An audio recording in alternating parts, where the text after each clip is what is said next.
3 years ago, Dr. Salvador Allende was elected president of Chile. His was the first Marxist government ever to gain power by democratic means, and worldwide his victory raised the hope of justice and social reform without violence.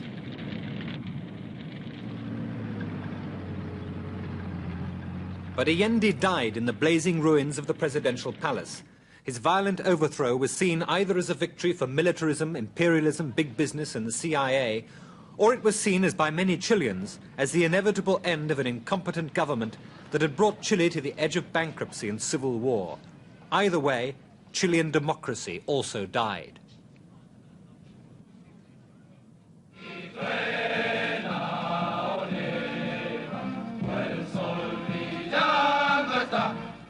This song was on the lips of the soldiers as they marched on the presidential palace. It happens to be a Nazi marching song. Traditionally, the armed forces have been popular in Chile. Generals and admirals have been national heroes, and traditionally, they've stayed out of politics.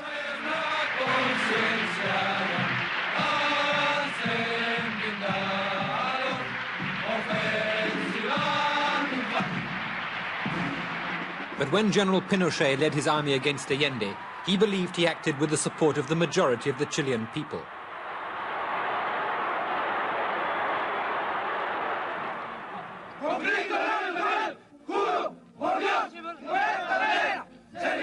His men still solemnly swear to loyally serve their country according to the established laws.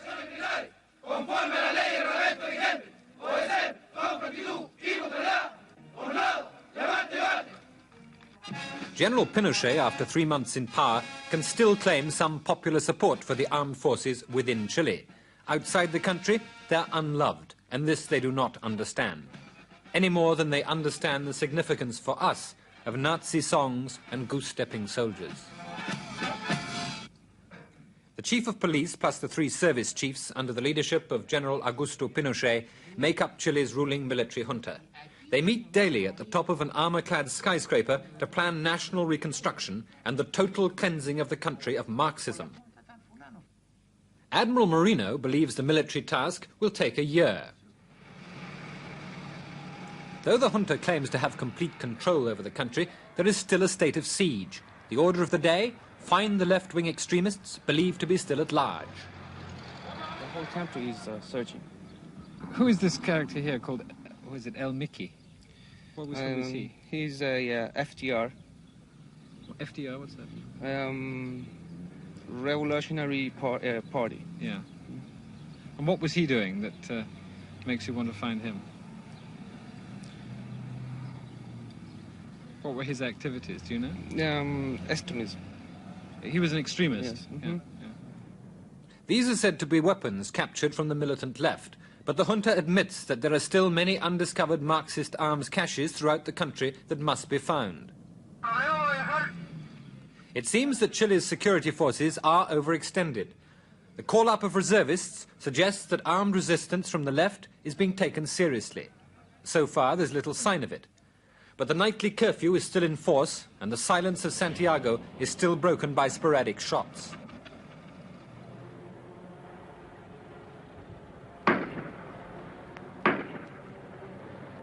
At dawn, crowds still occasionally gather to view a corpse cast up by the river. Inevitably, people conclude this is part of the purge of Marxists, but Admiral Moreno says no. We don't like killing anybody. Our armed forces are for defense against enemies from abroad, not inside. On the other hand, there's not many examples of countries getting rid of communism, so we are kind of a new experience, because if Spain got rid of communism, it was through a long war. For us, it only took us 6 hours, which is a different matter. So Spain, if we took the example of Spain, well, most of the communists were killed during the war, so they didn't have it. But we do have it. So we have to convince them. And that's our most important mission, socially, and we're doing it. We're using all the means we have, church and everything, to help us in getting these people into what they should be, just children with some nationalism, and they want to make the country happy. To make happy Chilean nationalists out of communists may not turn out to be easy. But in trying, the junta has been prepared to go far, 2,000 miles, to the southernmost tip of Chile. 60 miles from Cape Horn, in a PT boat of the Chilean Navy, I was taken across the Straits of Magellan to Dawson Island. Till recently, there was nothing here but a small naval base. Now, in what used to be a construction workers' camp, there's a new community. Till 3 months ago, these men ruled Chile. 35 members of President Allende's government and party organization have been interned here since the coup. Among them are 13 former cabinet ministers, 4 members of Congress, and an ex-ambassador to Washington. None of them has so far been brought to trial. A naval officer remarked seriously that the bracing climate and the isolation of Dawson Island could work a spiritual cure on the prisoners. On the understanding that I did not discuss politics, I was permitted to speak briefly to 2 of the prisoners about their conditions and treatment. The treatment from the people of the camp, yes, I would say is good. We don't have any kind of things against that. Of course, we work. What sort of jobs are you doing? Well, we dig holes and we put poles for electric transmission. Yeah. We make some repair in the roads. We go cutting timber and that kind of work related to the improvement of the island. How do you spend your day? Well, we start at 7. Later on we have coffee and bread. At 8 we start working. We work till noon. Later on we have luncheon. And we start working again at about 2, and we work from 2 till 5. Then we have a cup of tea and bread. And later on, from 6 to 8, we have organized some conference among ourselves in the different specialists. We have several specialists. We have several doctors, several lawyers, several engineers here. Economists and so on. What do you do? What do you do? Well, I am teaching my very poor English to other people of our group. So what are your hopes for the next period of time? To have lawyers and to go to trial and to clarify our legal situation. Es que esos procesos se inician, porque tenemos conciencia de no haber cometido ningún delito en relación con las leyes del país. What we really want is to have those trials started, because we are absolutely convinced that we have not done anything against the law of our country. Apart from that interview in the presence of the camp commander, we also snatched a few informal words with the prisoners, which confirmed that on the island their treatment had been reasonable, but they spoke of ill treatment en route to the jail, and again of their growing anxiety over the delay in charging them with any offence. I raised their complaint with the Minister of Justice. When would the prisoners be brought to trial? First of all, from a strictly legal point of view, according to the state of siege, the government can hold a person for up to 6 months. I don't wish to set any time limits which cannot be met in practice. I can only say that it will be as soon as possible. Each morning, as the flag is raised on Dawson Island, the prisoners assemble voluntarily with their captors to sing the national anthem.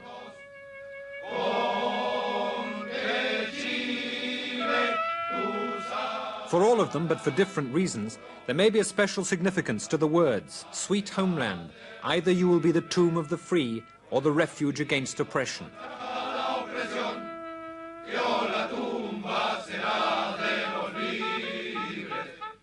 The anthem celebrates Chile's liberation from Spanish colonial oppression. Once, these prisoners also felt they were freeing their country from capitalist oppression. But in the minds of the military, the second liberation came when they freed Chile from these, the supporters of Salvador Allende, and from Marxist oppression.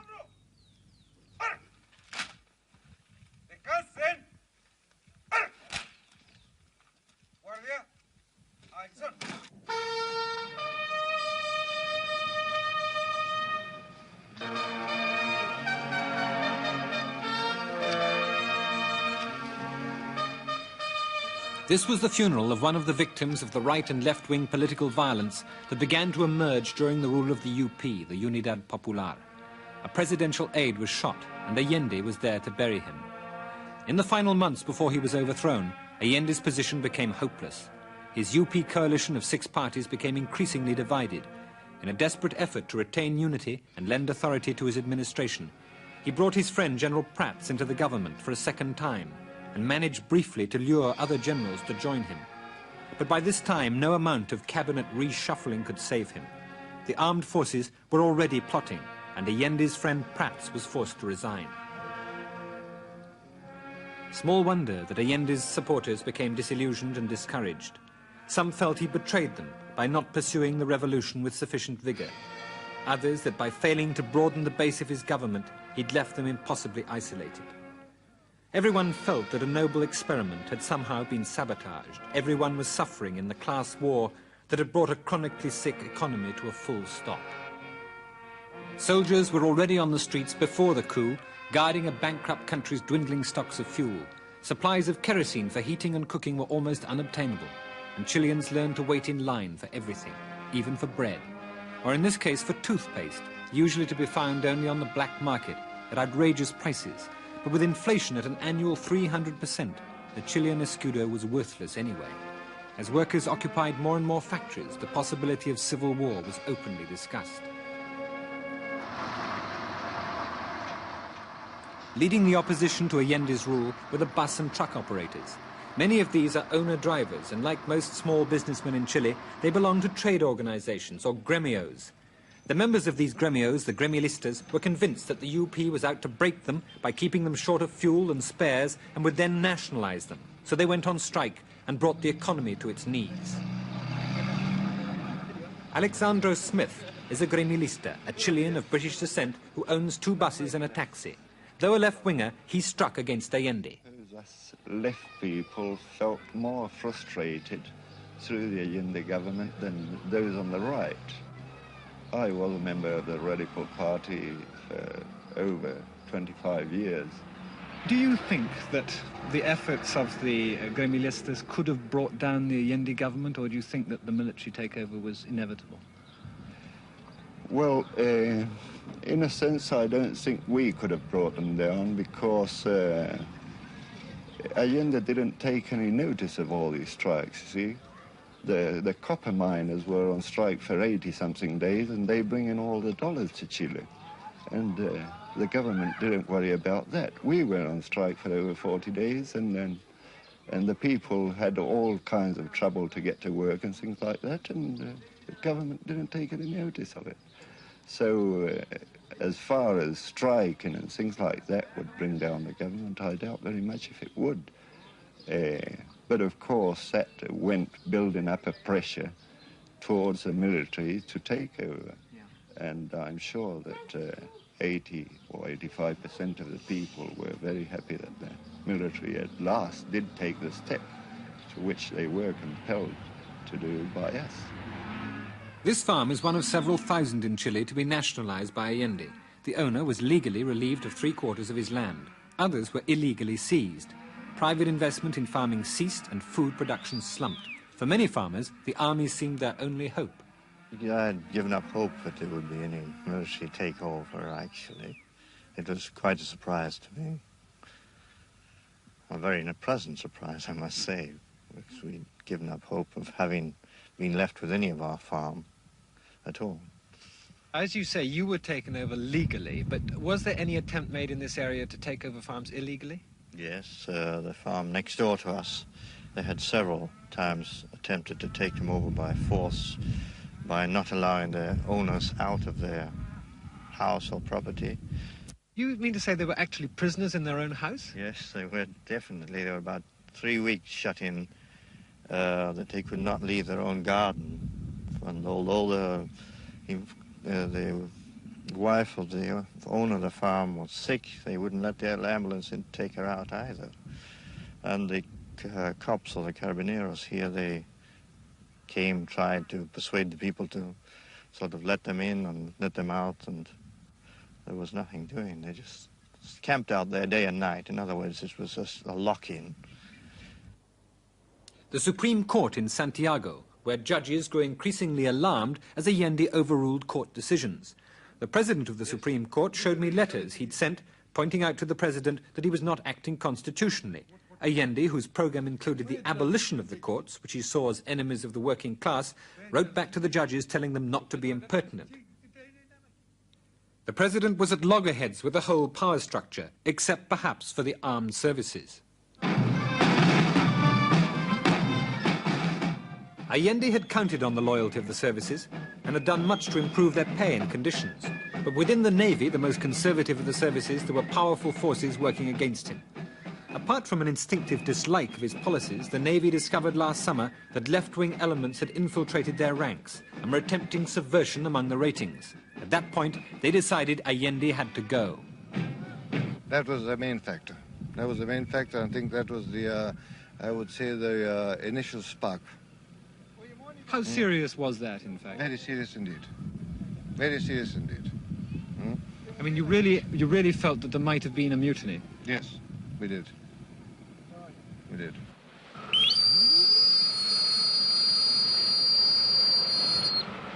On September the 10th this year, the principal ships of the Chilean Navy were due to set out on maneuvers with the United States Navy.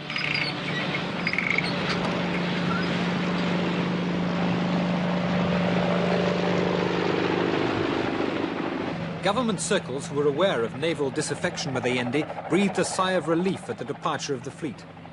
But under cover of darkness, the ships turned around, and by dawn on the 11th, they'd taken control of the principal coastal towns. Communist sources claim the whole plan was carried out with the cooperation of the US Navy, and Washington has admitted some advanced knowledge of the coup, but denied any direct US involvement. Framed on his desk, Admiral Marino keeps the letter, which confirmed that he had the support of the other service chiefs. This is our last opportunity. And what should I say? If you don't put all the forces in Santiago, since the very beginning, we will not live to see the future. And it was signed. We agree. That's Lee and that's Pinochet. And that was it. No other preparation.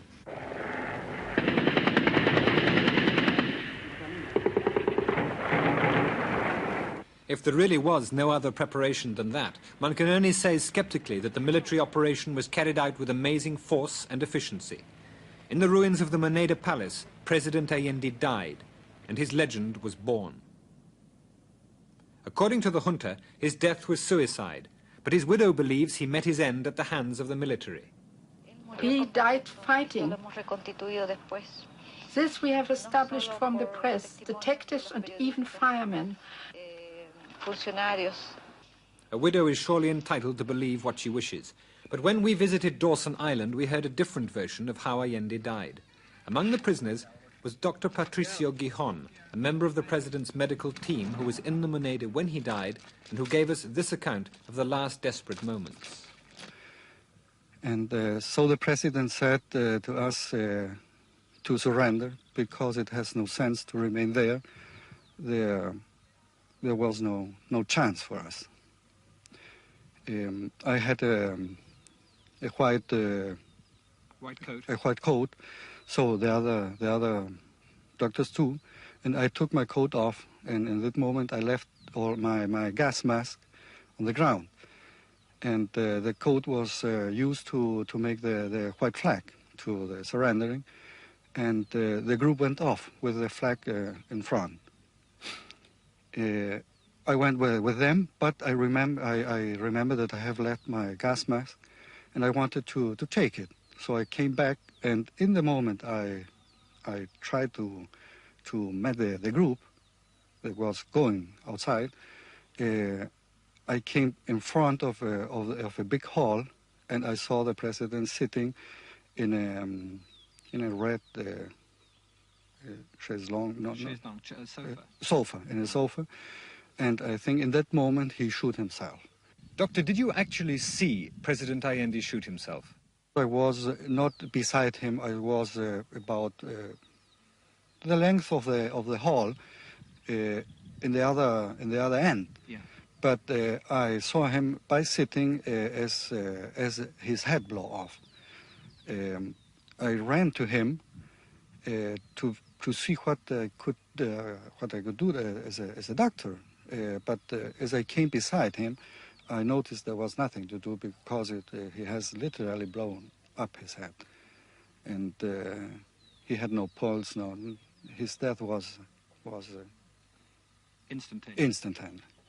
Had the president been engaged in any fighting during the course of the morning, as far as you know? No. There was no fighting inside the Monet. I'm absolutely sure because we were in the first floor and he was on the second, and we went up and down and saw all the people, and there was no shooting inside the Monet. Dr. Gijon told me that story twice. I hope it will no third time. Once in the presence of fellow prisoners who say they accept it as the truth. Despite small inconsistencies, it is convincing. We were also able to examine unpublished photographs that entirely corroborate that account. But even if Dr. Gijon's story can persuade the world that the troops did not murder Allende, it will not wipe out the image of a bloody event. The world press did not report the coup d'etat as the salvation of Chile. They put the emphasis on the killing, the terror, the roundup of left-wing sympathizers and their internment in places like the National Stadium in Santiago. Some of those released had harrowing tales to tell reporters of their treatment at the hands of the armed forces. 30 prisoners who were held in room 1 under the VIP enclosure were brought into the arena. Some of them were my friends. Gato, Carlos, Cherry, Huevito. Y el comandante les ordenó que corrieran. Major Ramirez, the officer in charge, told them to start running. All the troops had machine guns. The troops fired. Some of the prisoners were literally ripped in two by the bullets. To the military mind, the reporting of these stories was part of an international plot against Chile, heavily financed by the communists. Admiral Huerta has no doubt about it. Certainly there is a large-scale press campaign against Chile by some members of the international press. Obviously an organization had already been set up to handle this campaign because it was put into operation immediately and had considerable financial resources. It did meet with a response in certain circles, mainly in universities and among students and in some intellectual circles. But not in all areas, and especially not in those which concern us, namely financial, industrial, and government circles. Admiral Moreno believes communists have an almost demonic power over men's minds. We found in the Communist Party, the Central Communist Party here, small booklet called Psychopolitics. After I read that little pamphlet, and how, I wouldn't know the English word for that, subtle, I would say, subtle. Subtle, yes. It's by dropping words here and there in any article, they can make a good housewife think that that's the best way to solve the problem. Desde el Gran Valparaíso.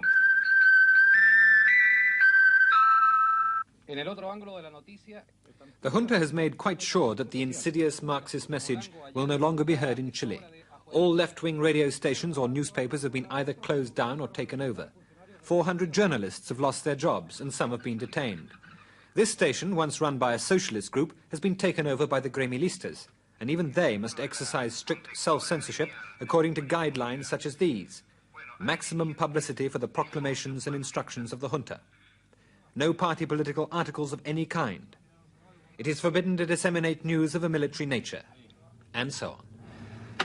If you regiment minds, you go back into Hitler's system or something like that. We just hate that thing. Everybody's allowed to think whatever they like. And we don't allow it right now, that those ideas that could be political.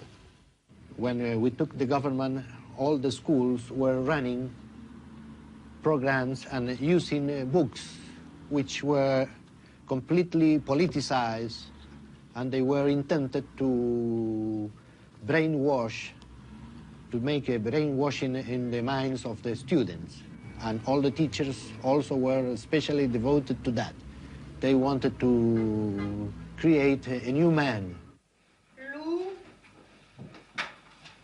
If the new man was created in this classroom, he seems to have been rapidly erased. But under Allende, efforts were made to stimulate political awareness in the classroom, and some of the textbooks did have a leftist political content. The junta says that apart from destroying the textbooks, their most urgent task has been with the teachers themselves, amongst whom Marxist views were widely held. Has this meant removing quite a lot of teachers from their positions? We have removed perhaps 15%. We can't remove everybody because we'll be lacking then of the amount of teachers. Yeah. But we are keeping many of them, but we keep a good control, or we try to keep a good control of what they are doing. Ahora, si esto nosotros lo trasladamos. To control the University of Concepcion, the junta installed as rector a retired Navy captain. He's already sacked 170 of the teaching staff, closed down entirely the faculties of journalism and sociology, and purged student bodies that, admittedly under Allende, had become grossly enlarged by politically inspired admissions. First of all, the university was completely open to any student practically that he wanted to come inside the university. So we had an enormous increase of students.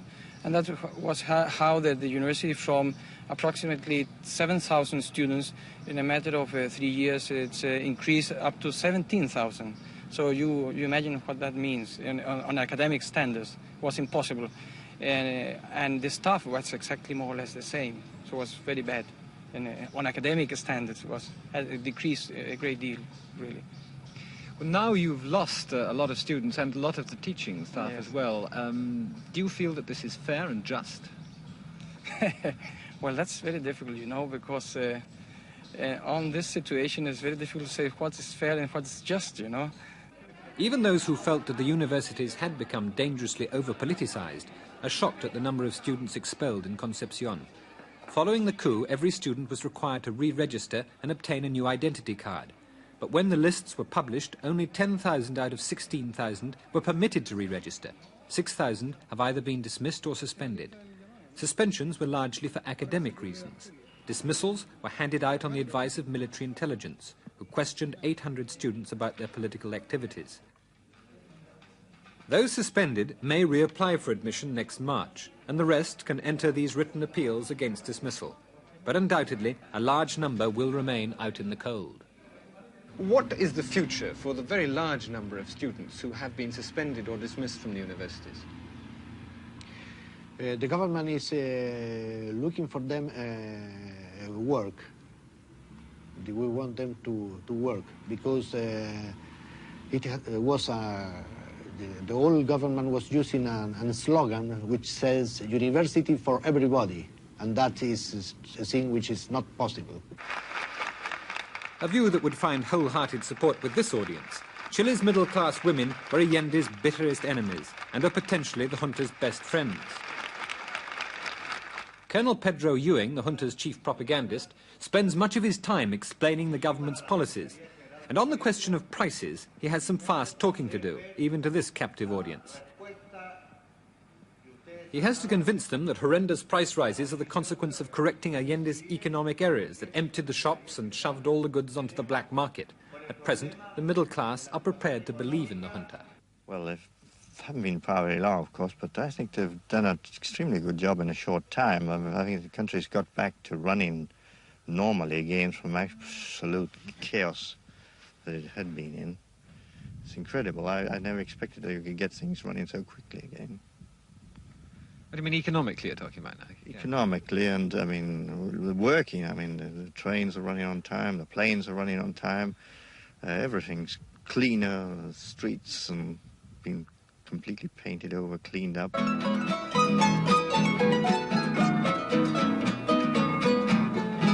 Among country people, the junta is making a special effort to maintain a favorable image, and with some success.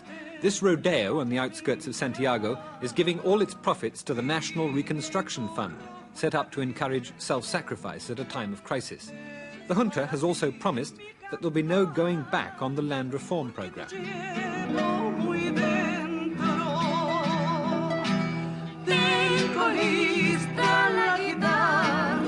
The government's most popular move has been to give to all farm workers resettled during the past 3 years legal title to the land they farm. This has upset a few big landowners who were hoping to get their acres back, but among the thousands whose position on the state-owned farms has never been made clear, the junta will have found friends. But in the grim shanty towns where Allende found his main support, there is both fear and despair. First the endless armed searches and the arrests, and now the economic crunch. This shopkeeper told us that because of the price rises, there are some basic foods like sugar he can't even afford to stock. Though the prices of a few commodities are still controlled, most have soared outside the reach of the masses of the poor, and little luxuries like sweets and soft drinks are now out of the question. The junta has fixed the minimum wage at 12,000 escudos a month, but many employers are not paying it. And even if they are, a visit to the stores in central Santiago shows how far 12,000 escudos will go. A sale price shirt is more than 2 weeks' wages. A week's money won't buy a pair of shoes. And the tweed jacket at 16,000 escudos will take 5 weeks to earn. In the docks at Valparaiso, productivity is also up. Whether because of the exhortations of the junta to work harder or because 4 dock union leaders were shot, allegedly trying to escape, one cannot say. They've been trying to organize a strike.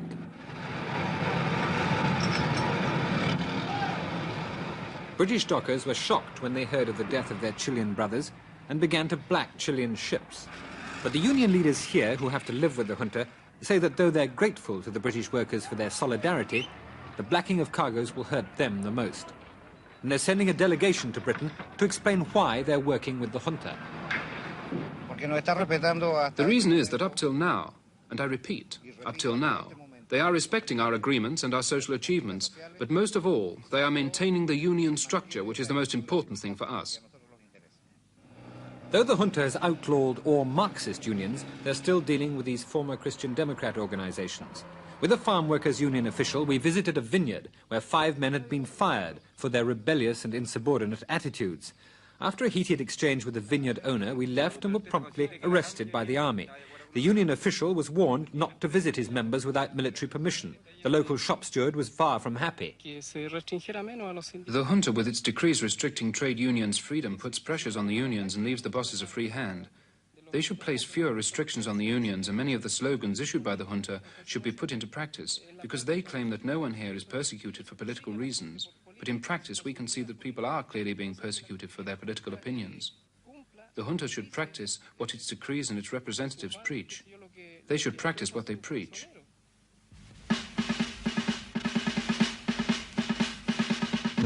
There is a striking difference between what the junta says and what is done in its name.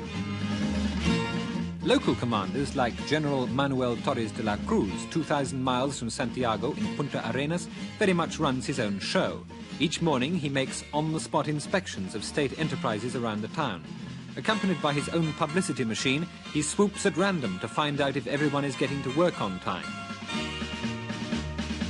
Unpunctuality is equated by General Torres with Marxist attitudes, and so are long hair, beards, and folk songs, except those of Patagonian shepherds.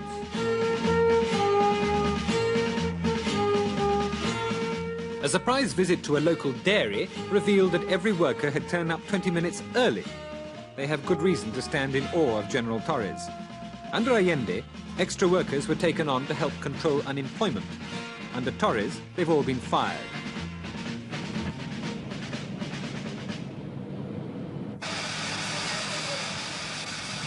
Throughout the nationalized industries, former managers have been replaced by delegates from the armed forces. In the case of this oil refinery, by a Navy engineering officer.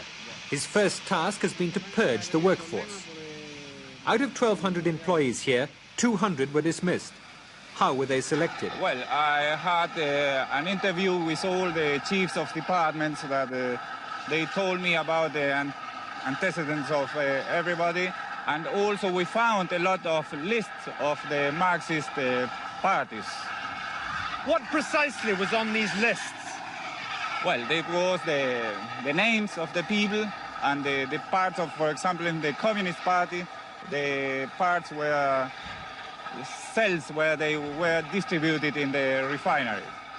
In the commander's office, a plainclothes investigator from military intelligence produced lists of workers categorized 1X, 2X and 3X according to their degree of militancy, plus descriptions like agitator, frequently at political meetings, bad worker and so on. At every factory we went to, the same process of elimination had been carried out. At one factory, 600 had been dismissed, at another 200.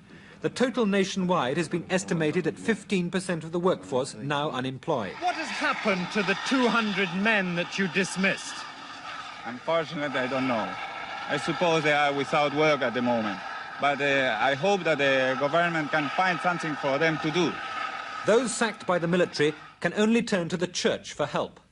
The labor problem, well, it's I would say much worse, because families don't have nothing to eat. They have absolutely no money, nothing. Many people have arrived to where the churches are receiving people walking because they didn't have money enough for paying the bus. That means they have to walk 2, 3, 4 hours sometimes. I've spoken with people who have walked 4 hours just to make a simple question. What can I do? My husband has no work. We have nothing to give to our boys. And there is no possibility of working here. Because wherever I go, they ask me, where were you working before? Answer, someplace. When did they finish your job? After the 11th of September. That means there's no work for you. So they can't find work. They need money for feeding their boys, for dressing, and they have no possibilities. During the months that the National Stadium was used as a prison, the families and friends of thousands of internees clustered outside day in, day out, waiting for news. Sometimes the news never came. Of the many who disappeared, we know positively of 3 men who were identified alive and well in military custody and who were later found dead, 1 in the streets, 1 in the river, and a 3rd in the morgue. We raised the matter with Admiral Marino, who promised to investigate. But so far we've heard nothing. Nor has anything been said by the junta to refute hundreds of allegations that torture has been routinely used in the interrogation of prisoners. The things that I suffered, cannot be really told, but that is not so important as the things that I saw there. People were tortured, particularly manual workers and students. These witnesses, while they remain in Chile, are afraid to reveal their identity before a camera, almost too frightened even to talk to us informally. And they do have a reason. While we were trying to chat with them, we were spotted by a police patrol, arrested and ordered to stop filming. There's little wonder that in such a climate of fear and in the absence of official frankness, myth and rumour should flourish. Reputable journalists have been reporting massacres by the armed forces and putting the total number of dead in Chile at between 10 and 20,000. Now, we tried very hard to check out these reports, and I'll give you 2 examples of our findings. There have been widespread reports of heavy fighting at the Sumar textile factory with hundreds of workers killed. Now, when I went to the factory and talked to workers and managers, they all agreed that there had been fighting, but no one could swear to more than 2 or 3 deaths. One man who left the factory just before the fighting began said that there were only 60 people left to defend the place, and a soldier involved in the fighting put the total number of dead at 35. Even more disturbing was the case of a man we considered to be an expert witness. He claimed to have made a special study of atrocities carried out by the armed forces. He told of a slum in Santiago near the Mapucho River, where local people had taken 700 bodies out of the river and buried them on its banks. When we went there, only 1 grave was clearly visible. The local people put flowers on it, and when we questioned those directly involved, they spoke not of 700, but of 28 graves, and of 24 at another position further up the river. There's little doubt in my mind that the official figure of just over 1,000 dead is an underestimate. Even Chilean newspapers that support the government are talking about 2,000 or 3,000 dead. But equally, figures of 10 to 20,000 are, to say the least of it, unsubstantiated. But as one Chilean said to me, for God's sake, isn't 1,000 dead enough for you? And quite apart from the grim numbers game, there are plenty of atrocities and irregularities that can be fully substantiated. There's no doubt that some policemen have been using the present turmoil to get rid of known criminals and so-called delinquents. They simply take them from their homes and shoot them. They, of course, died trying to escape from custody. There's also no doubt that some of the courts-martial have been a travesty of justice. For instance, I've established from 2 wholly reliable sources that the decision to execute 6 men at the town of Porto Montt in mid-October was taken 24 hours before the so-called trial. Very often, because only 48 hours notice is given of the courts-martial, there's no chance to engage a lawyer or to prepare a defense. If there is no lawyer available, the defensor, will be anyone. He may be an officer of any of the armed forces. Yeah. And why is it so difficult to get a defense lawyer to these people? Many have no means of, no money enough for paying them, even though many Christian lawyers are charging us especially low fees. But even though the cases are so many that the amounts of money needed are great, I hope that the help of the Christian world, not only Chilean Christians, will somehow reach us, because if not, we won't be able to manage. If this is anything to go by, the prisoners are going to need all the help they can get. On Dawson Island, a new prison camp with space for 500 men is rapidly nearing completion. This one hut, about 25 yards long, will accommodate 86 men. The place has been built to last. When will the whole camp be completed, do you think? About 13 days more. 30 days? Yes. About another month. So this implies that you expect the prisoners to be here quite a long time, huh? Maybe... No, I don't think so. Maybe it's the time necessary to make the trials and so on, you see? Yeah. It's a confined camp to keep the men expecting their trial, you see? But you don't expect to have them here after the trials? I hope not. You hope not? Yes.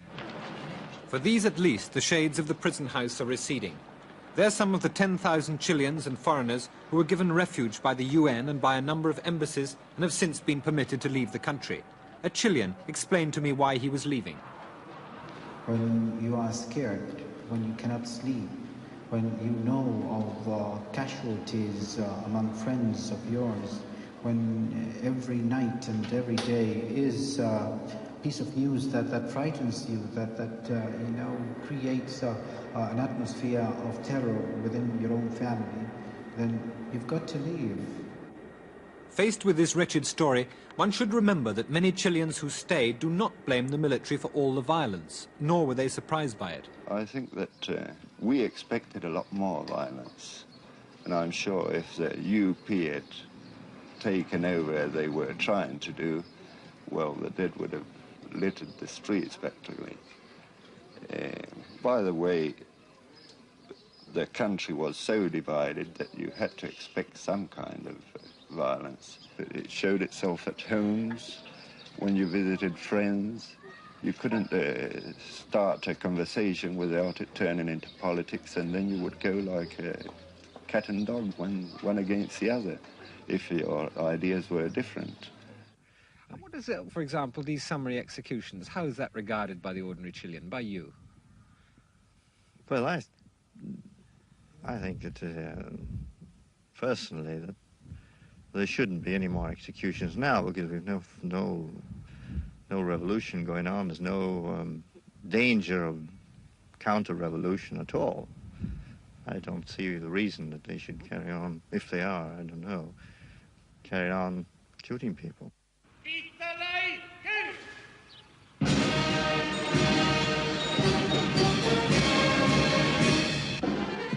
At the military college in Santiago, to mark 2 months of deliverance from Marxist rule, representatives of the armed forces celebrated a special mass.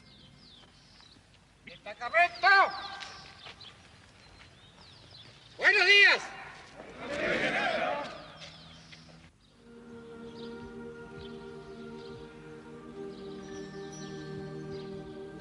The influence of the Catholic Church is strong in Chile, and this service represents the conservative aspect of it.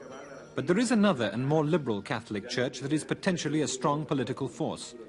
The Christian Democrats, the biggest single political party, provided progressive leadership before Allende, and as an alternative to military rule, it would probably be welcomed by many.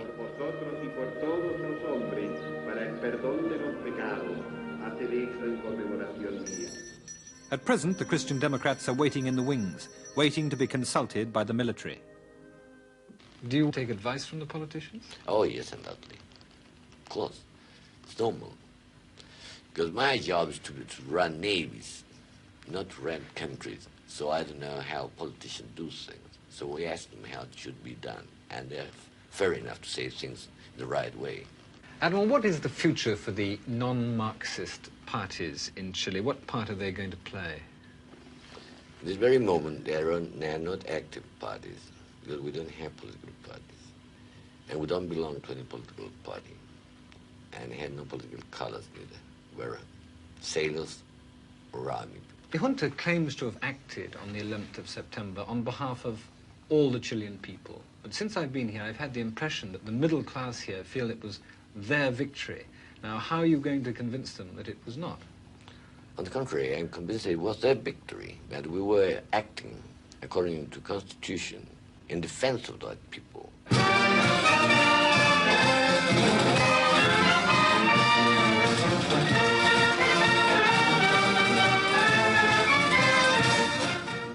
At the Santiago racetrack, a police band entertains the public with Chile Lindo, beautiful Chile. And for these people, it is beautiful. In the bitter class struggle, they've emerged victorious. And their victory is now protected by the armed forces. Now that the middle class has resumed its ascendancy over the disadvantaged, it remains to be seen if the junta will make Allende's mistake and try to rule only in the interests of its own class supporters. Segundo, corre Zapallar un tanto abierto. Por dentro que en el terreno pasa tiempo. Y Gazzaniga avanza muy fuerte. At present, certainly, the middle class is displaying to the full its natural instinct to be the winner.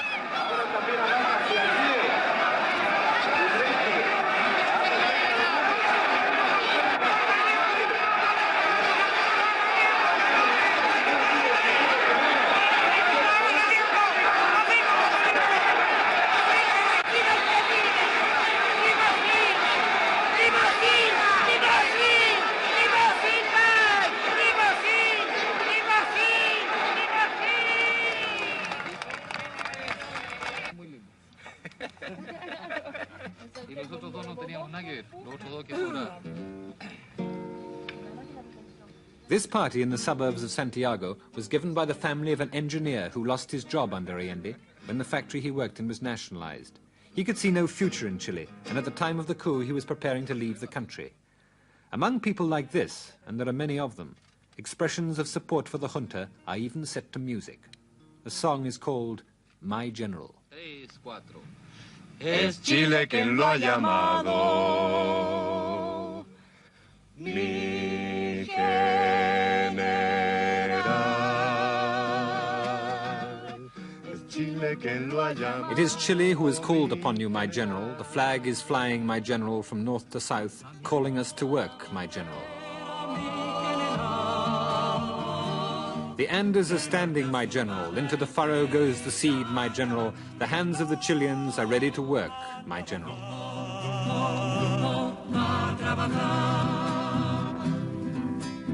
Van regando los campos, alimentando a su gente. Llegó la hora de la patria, el clamor